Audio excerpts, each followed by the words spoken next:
Assalamualaikum warahmatullahi wabarakatuh. Selamat pagi, selamat siang, selamat malam Bapak Ibu sekalian dimanapun Anda berada. Semoga sehat selalu ya. Jadi pada video ini saya akan membahas tentang fitur Google Classroom untuk guru yang menurut saya merupakan salah satu fitur yang penting ya untuk diketahui oleh Bapak Ibu guru sekalian. Oke, jadi ada dua yang ingin saya sampaikan. Yang pertama adalah bagaimana cara membuat postingan yang baru dari postingan terdahulu, sekaligus kita bisa juga membuat postingan terjadwal. Dan yang kedua, bagaimana membuat rapor langsung dari tugas-tugas kelas yang ada di Google Classroom. Baik, supaya tidak berlama-lama, langsung saja ya. Nah, kita masuk ke fitur yang pertama. Ya, jadi Bapak Ibu masuk dulu ke classroomnya. Di sini saya masuk di kelas fisika 10 MIA 2 ya. Nah, cara membuat kembali postingan yang sudah pernah kita posting, caranya adalah Bapak Ibu lihat tanda yang ini, gunakan kembali. Nah, ini gunakan kembali postingan, tinggal diklik saja. Nah, ini akan muncul judul-judul yang pernah saya posting di kelas fisika 10 MIA 1. Nah, jadi di Google Classroom ini ada banyak kelasnya dan saya bisa ambil judul postingan dari mana saja. Caranya kembali. Nah, ini kembali ke semua kelas. Maka akan tampil di sini banyak kelas ya. Ada mulai dari fisika 11 MIA 2, 11 MIA 1, kelas 12, 12 dan seterusnya. Misalkan saya mau ambil postingan dari kelas fisika 11 MIA 1, saya klik saja. Nah, misalkan saya mau ambil yang ini ya, postingan ini, klik saja, lalu klik gunakan kembali. Nah, dengan fitur ini Bapak Ibu bisa Bapak Ibu tidak perlu membuat postingan dua kali ya, apabila postingan itu sudah pernah Ibu gunakan sebelumnya. Dan ini juga, fitur ini juga berlaku untuk tugas. Nanti tinggal dicari saja di tugas, itu ada fitur gunakan kembali. Kemudian sekalian juga misalkan gini nih, Bapak Ibu ini mau membuat postingannya besok atau lusa atau pekan depan, itu bisa dibuat dijadwalkan. Di sini caranya klik jadwalkan. Nah, hari ini tanggal 15 Juli di laptop saya. Misalkan mau dibuatnya besok, ya tinggal besok, pukul berapa, tinggal dibuat jadwalkan. Nah, kemudian ada satu saran dari saya.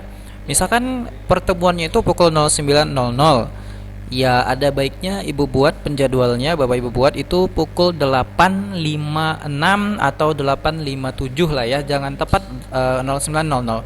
Kenapa? Karena berdasarkan pengalaman saya di Google Classroom, biasanya mereka agak telat 2-3 menit ya dalam postingannya. Baik, itu tadi adalah fitur yang pertama.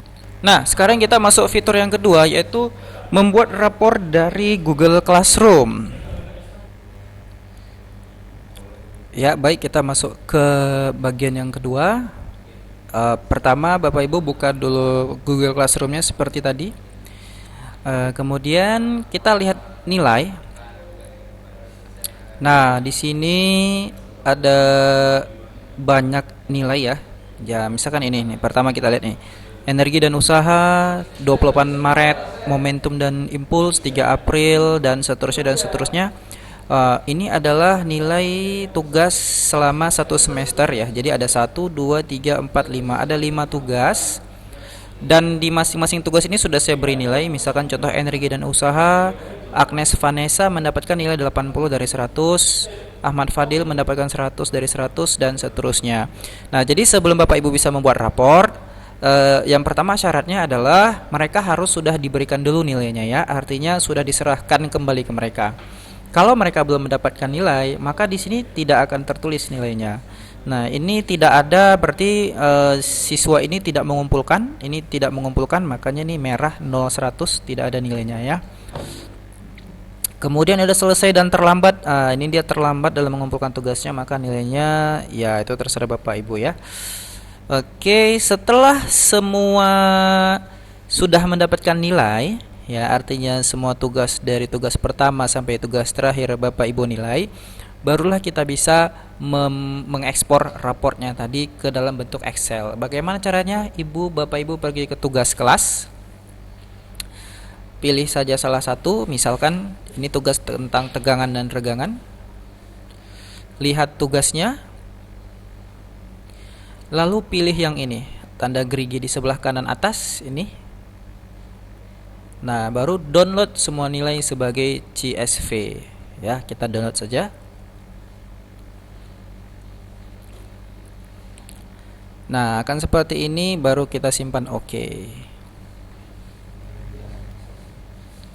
Kita buka file downloadnya, open containing folder. Nah, ini dia. Jadi untuk untuk Microsoft Excel 2016 ke atas, kalau kita buka, ini filenya sudah rapi. Tapi berhubung Windows 2010, dia seperti ini masih tampilannya. Lihat ini, berantakan ya. Nah, jadi bagaimana supaya bisa dirapikan? Nah, tekniknya saya seperti ini biasanya. Kita kembali ke browser, kita buka namanya Google Spreadsheet ya, Google Spreadsheet. Baik, sekarang bagaimana ya cara membuka spreadsheetnya? Mudah sekali, Bapak Ibu tinggal pilih yang ini, tanda aplikasi Google ada 6 ya, titik 6 ini. Lalu gulir ke bawah, carilah ini spreadsheet, lalu terbuka. Spreadsheet ini semacam Microsoft Excel tapi yang disediakan oleh Google. Lalu berikutnya klik tanda tambah di kanan bawah, ini buat spreadsheet baru, ini kanan bawah. Klik. Lalu pilih file,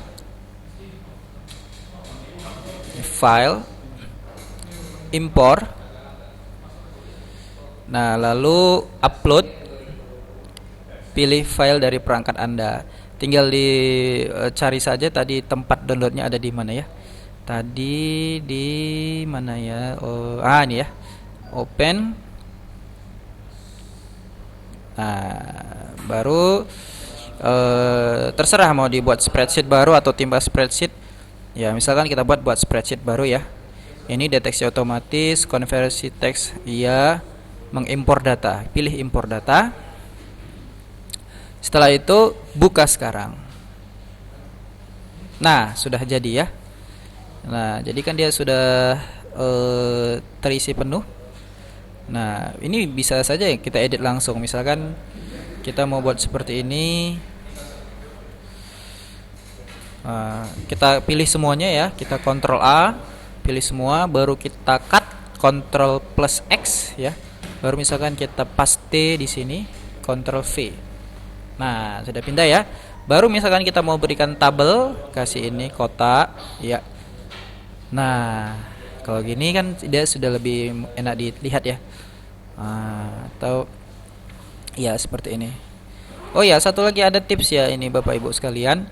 Jadi di atas sini, energi dan usaha, momentum dan impuls, ini adalah judul dari tugasnya. Nah, supaya tidak panjang seperti ini. Nah, ini kan punya saya tegangan dan regangan terlalu panjang ya. Nanti Bapak Ibu bisa membuat kode saja ya, kode tugasnya. Nah, misalkan gini nih.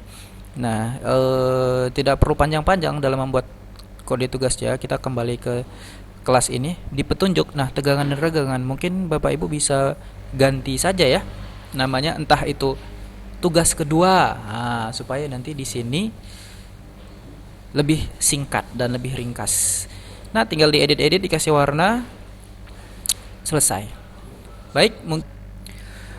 Nah, selanjutnya ya, setelah kita buat tabel seperti ini di spreadsheet, kita menyimpannya. Seperti ini caranya menyimpannya. Pertama klik file, lalu download Microsoft Excel. Kita lihat. Nah, sudah tersimpan ya. Kita buka. Ya, sudah jadi. Baik, mungkin sampai di sini saja tutorial yang bisa saya sampaikan. Apabila Bapak Ibu rasa ini bermanfaat, silakan di-subscribe, dibagikan ke teman-temannya. Assalamualaikum warahmatullahi wabarakatuh.